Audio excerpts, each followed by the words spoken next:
Welcome to the 5-Minute English Vocabulary Podcast. My name is Herbert Lee, and I'll be your host. Now you can easily improve your vocabulary without memorizing long lists of boring words, and still develop a powerful command of English. You'll learn the origin of words, or etymology, told as easy-to-remember stories. You'll also hear some jokes, and learn some idioms as well. Episode 5, Season 2, Part 1, How to Improve Your Vocabulary.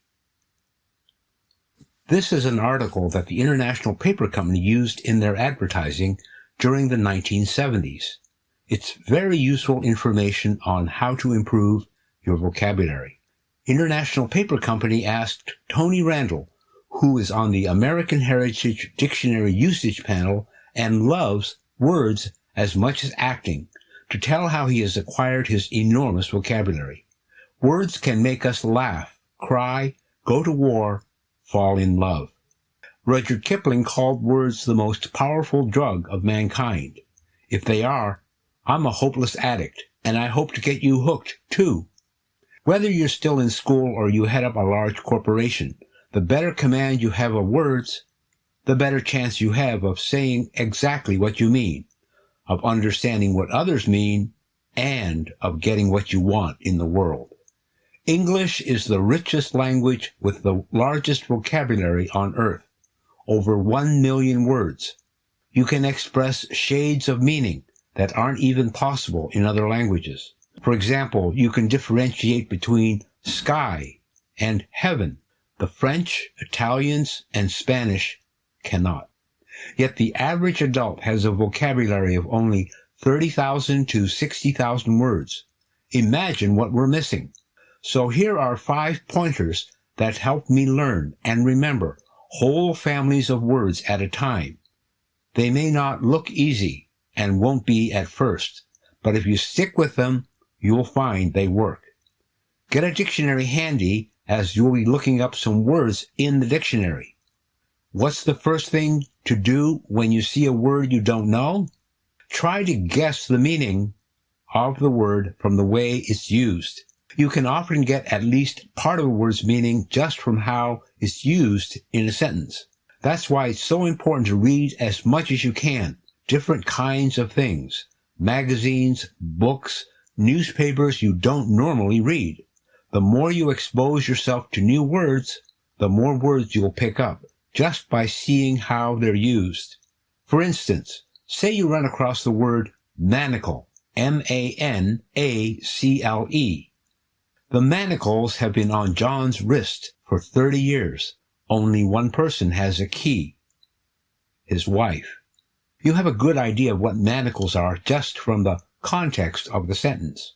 But let's find out exactly what the word means and where it comes from. The only way to do this, and to build an extensive vocabulary fast, is to go to the dictionary. How lucky you are. Shakespeare couldn't. There wasn't an English dictionary in his day. So you go to the dictionary. Please note, don't let dictionary abbreviations put you off. The front tells you what they mean and even has a guide to pronunciation. Tip number 2, look it up.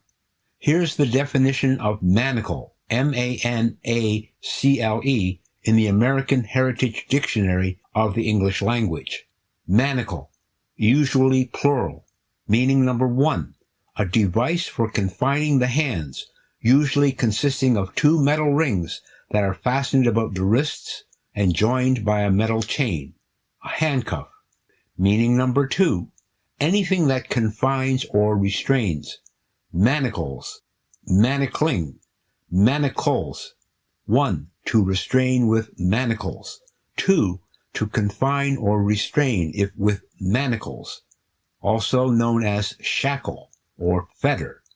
Middle English is M-A-N-I-C-L-E, from Old French, from Latin, manacula, little hands or handle. Diminutive of manus, hand. See man in the appendix. The first definition fits here, a device for confining the hands, usually consisting of 2 metal rings that are fastened about the wrists and joined by a metal chain, a handcuff. Well, that's what you thought it meant, but that's the idea behind the word. What about its roots? To really understand the word, you need to know. Here's where the detective work begins, and the fun. Tip number 3, dig the meaning out by the roots. The root is the basic part of the word, its heritage, its origin. Most of our roots come from the Latin and Greek words at least 2,000 years old, which come from even earlier Indo-European tongues. So this is the end of part 1. Come back next week for part 2. Until then, it's Herbert Lee saying bye for now.